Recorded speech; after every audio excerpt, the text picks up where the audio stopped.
Hi, this is Jessica Fury, host of Jessica Fury Podcasts. Tune in every Monday for new episodes. We're available on all streaming platforms. Don't forget to like and subscribe.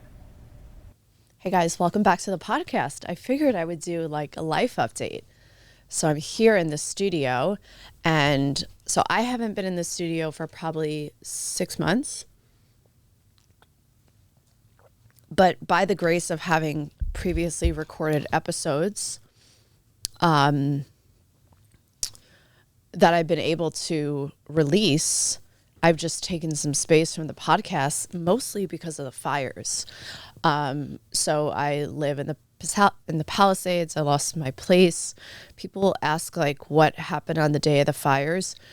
I think a lot of people don't really want to hear about it, but I think because I have a real estate business and I'm so like inundated in a positive way about the fires, even though it's like considerably like a negative situation.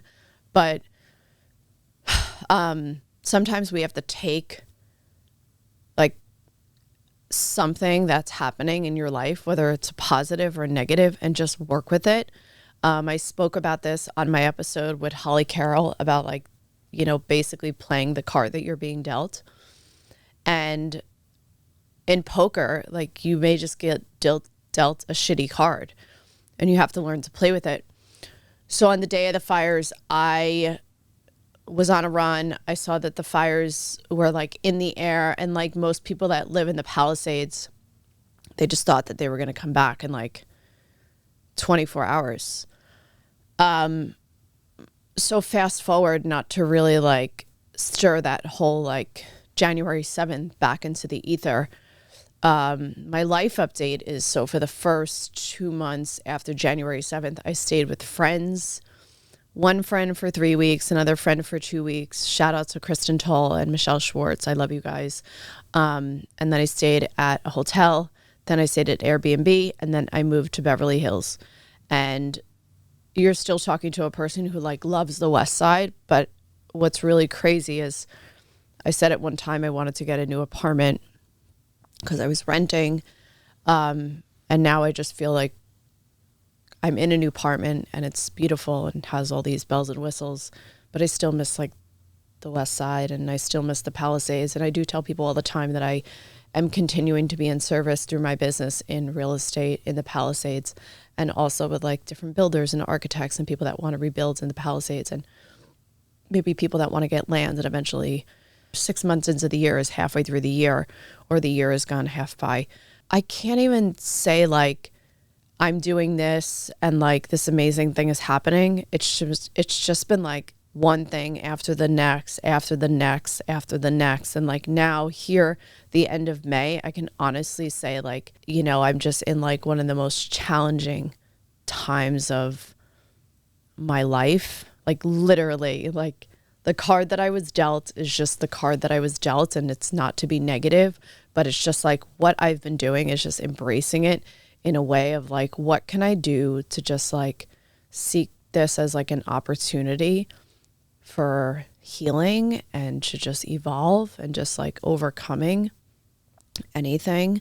So some of the new things that I started to do was, so I went to Kabbalah last week, and one of the reasons why I had gone to Kabbalah was not because I'm not into religion. I am into spirituality. So I'm not like a religious person. I do respect people that do have religion in their life. I don't, but I do believe in God and a higher power. Like that's why we are here, and there is a creator, and that's why we are here, because we were created. We weren't like we didn't just like some stork just dropped us off in the middle of nowhere.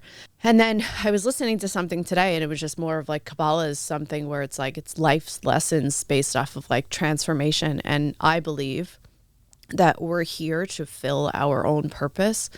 And it's uncomfortable sometimes personally to say that like I believe in the best for myself and I want to succeed in all the things that I do. But this way of spirituality teaches you that we are worthy and deserving of receiving those things. But we kind of just stand in our own way from past experiences, and whether that comes through relationships or families or friends or businesses or anything, any trauma of any kind. We have things prior to that that lead us to want to make those changes or stay exactly where we are. And for me, that's not like something I'm really into.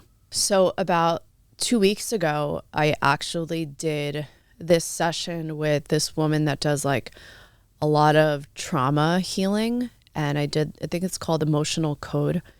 And I don't talk about it on my podcast. I think maybe I would talk about it on my podcast if I had like the person, like the exact guest, but I don't speak about it openly and I don't choose to.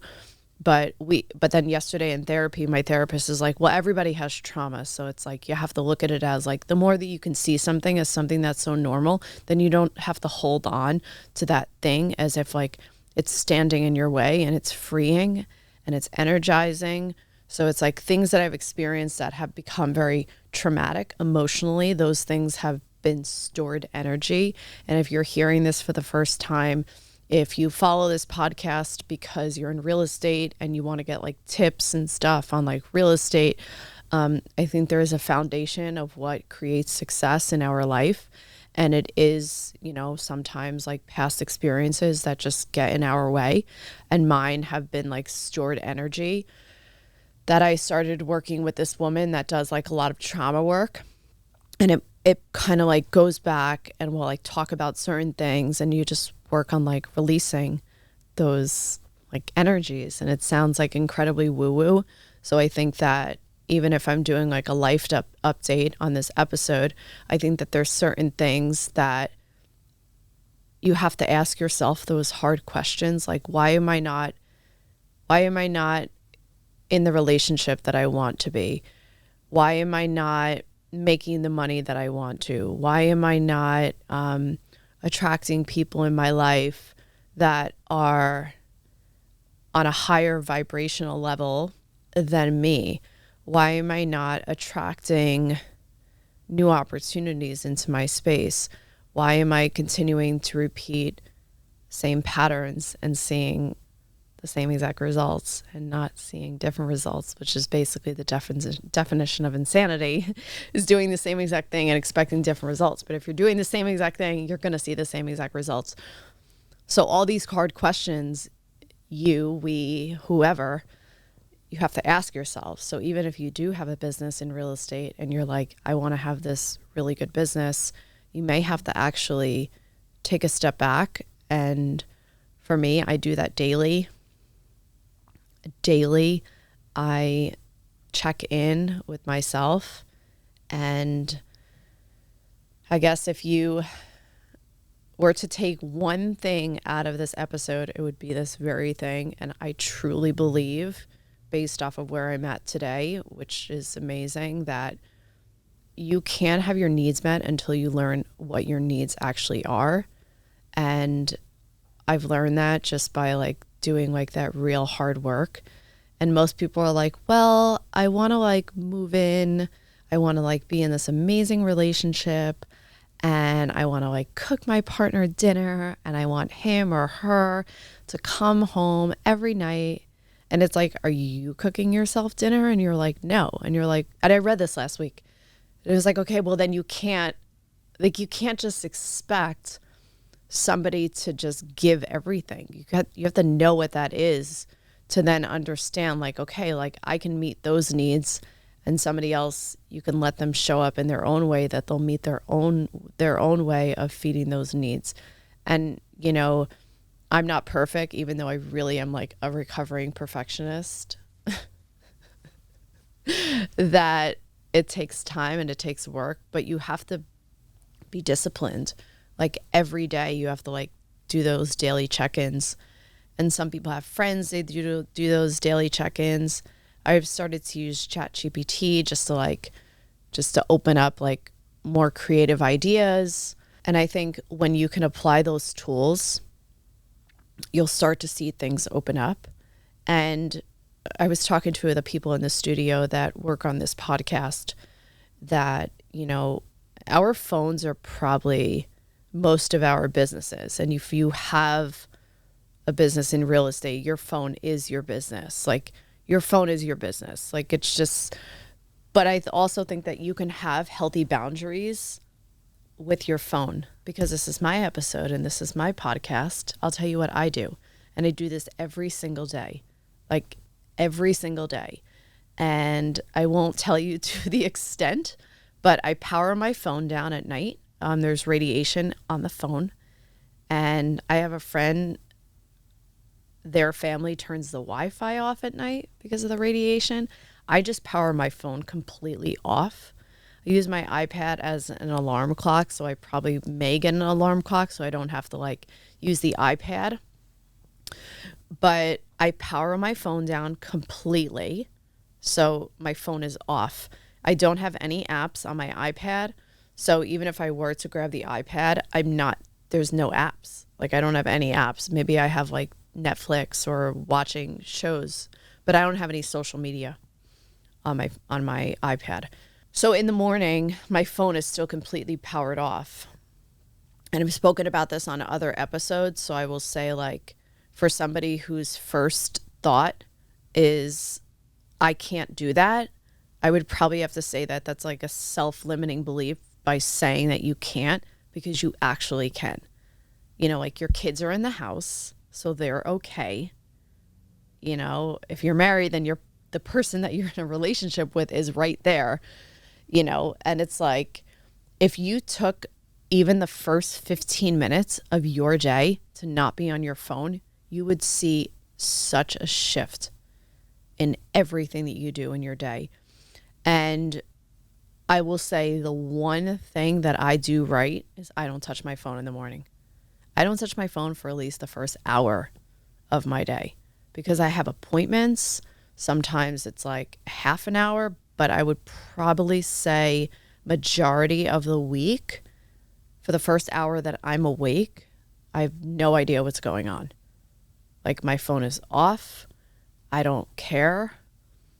Other podcasters that I've listened to, they'll say, like, entrepreneurs, they'll be like, most of the fires that needed to be put out, pun not intended, I'm sorry, they've already been put out. Most emergencies have been resolved. And, like, we can't control if an emergency happens, but we'll get to that when we get to our phones, but we're just so attached to them. And 85% of people, I'm not the person who statistically came up with that number, but I watch a lot of podcasts, a lot of videos on YouTube about like neuroscience and like mental health and like what takes care of your brain and what takes care of your mental health. And 85% of people touch their phone first thing in the morning. And that's what's creating a lot of like insecurities, instabilities, anxiety, stress, anger, frustration, reactiveness, you name it. It happens within like the first hour of your day because we're touching our phones. We touch our phones because we feel as if we're going to miss out something in the world, and we're really not. And we don't want to like connect to ourselves. So I do perfect my morning. I wake up and I just have like a morning routine. It's just become my life, and I really enjoy it because I'm not like waking up being like, oh my God, this is going to be the best day ever. I'm going to have the most amazing day. Like, bring it on. That's not me. Like, that is not me. Like, I don't get out of bed being like, this is going to be the best day ever. But I wake up and I like it to be peaceful and I like it to be quiet, because then I can like ground my day. I do have some days where I wake up and I have like a tremendous amount of anxiety. I have anxiety. I work on it at a day-to-day basis. I have tools. I go to therapy. I have friends. I have tools. Like, I have tools. And even if I don't have tools, I have enough people in my life that I could just turn to and I'm like, fine. But the reason I bring that up is because I texted one of my girlfriends yesterday because my anxiety was just like next level insane. And I was just so overwhelmed. I was panicking. And she turned around to me and she was like, you're in real estate. Like, people get like people have anxiety. Like the more that you could see something as like normal, because my first thought is like, that's not normal. You know, I'm a perfectionist. Like everybody else can have these like problems or issues or, you know, things that get in their way, but not me. Like I have to always be put together. Everything has to always be a specific way. Like that's how I operate. Like I'm extremely organized, extremely organized. So I'm learning that like I can be off. Like I could be 5 minutes late. Like therapy has helped me understand that I can be 5 minutes late because I'm not allowed to be late. But I've learned is that I'm allowed to be late. Like it's okay. Like the only person who's really judging the person who's late is you. And I've learned that by like having open conversations with things that are really helpful for me. So I do go to therapy. I don't go every single week, but it's something that is there. I have people in my life that aren't necessarily like real estate agents, people that are in real estate. I do turn to them when it comes to business. And then I'm able to have my own boundaries of like people that are in my personal life that I can share openly.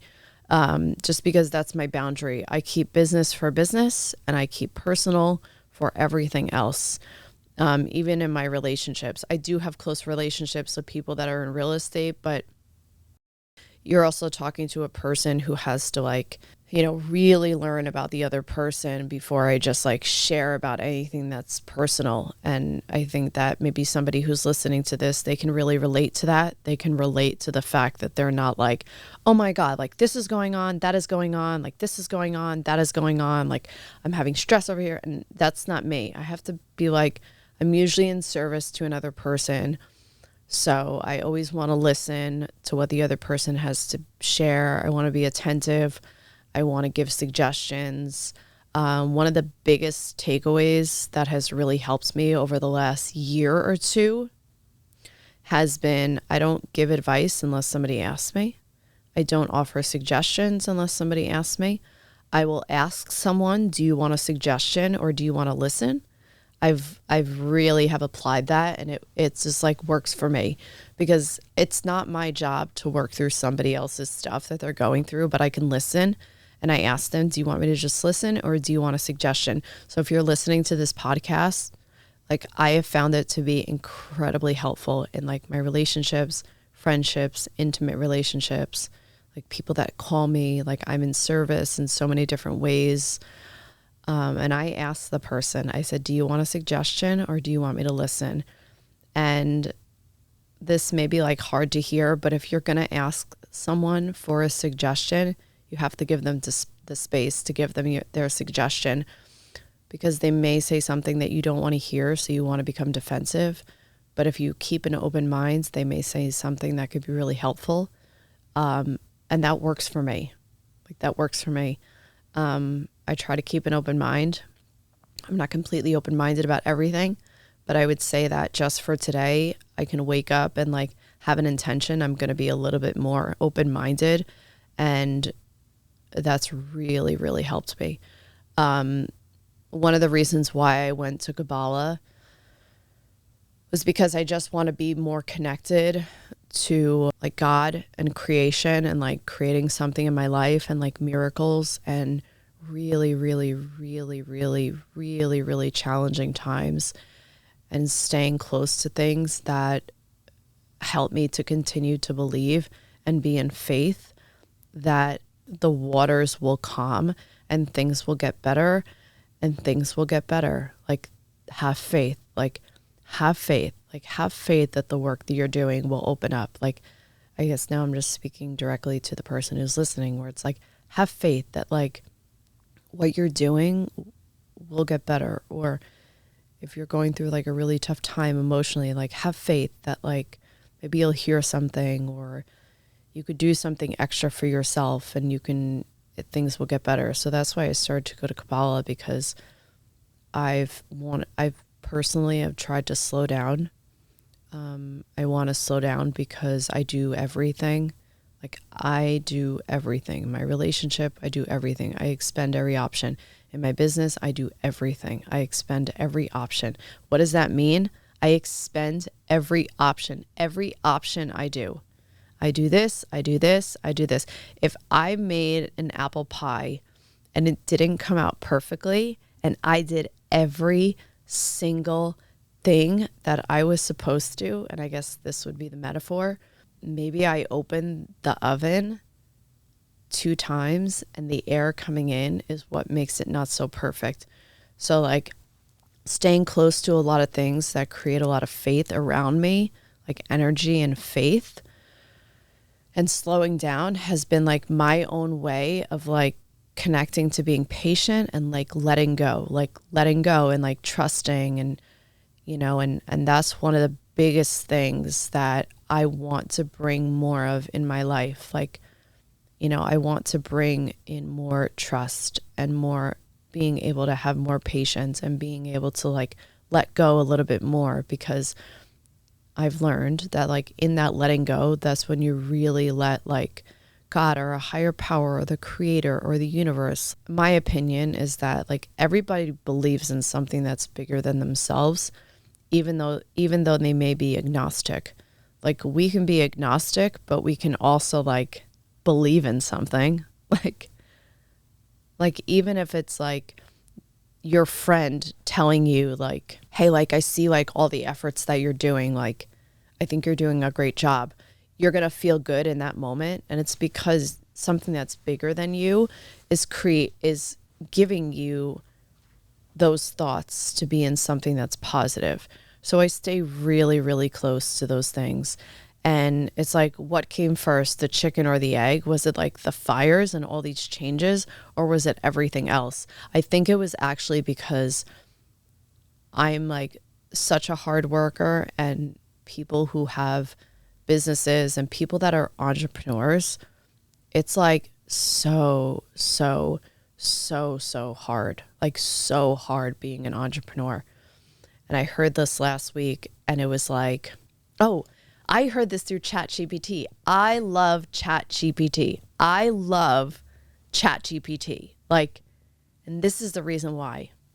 I was talking to ChatGPT and I said, I have a podcast and I have this real estate business and I have, you know, this relationship, and I literally, this is what's so great when you're like not scrolling and you're just like taking care of yourself.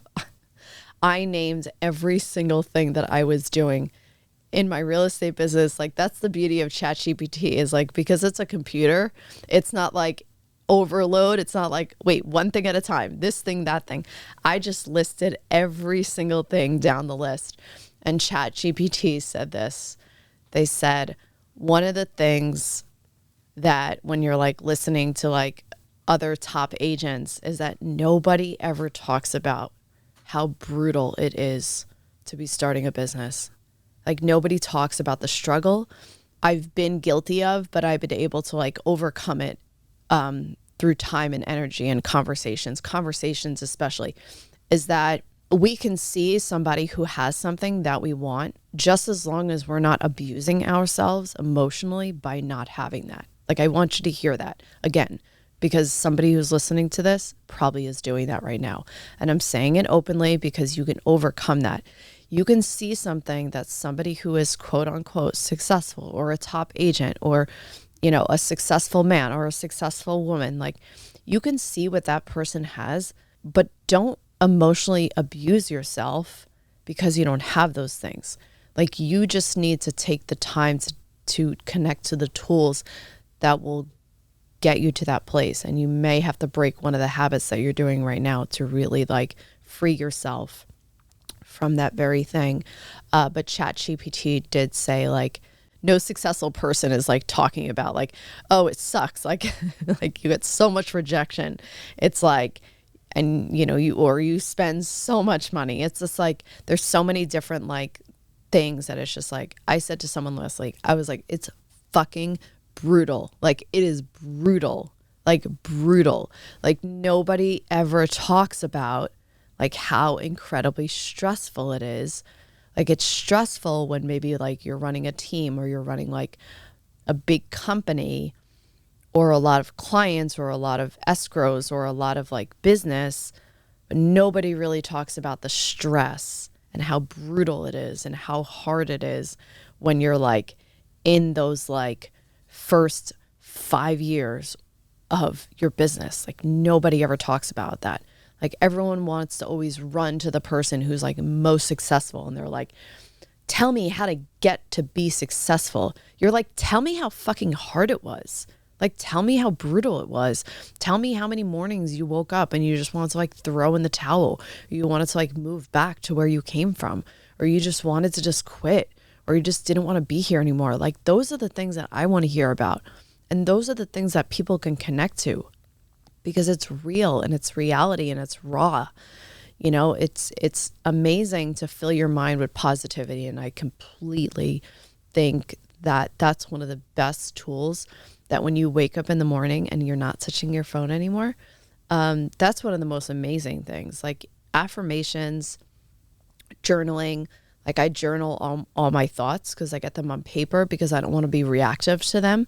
And I'm less reactive if I can write it.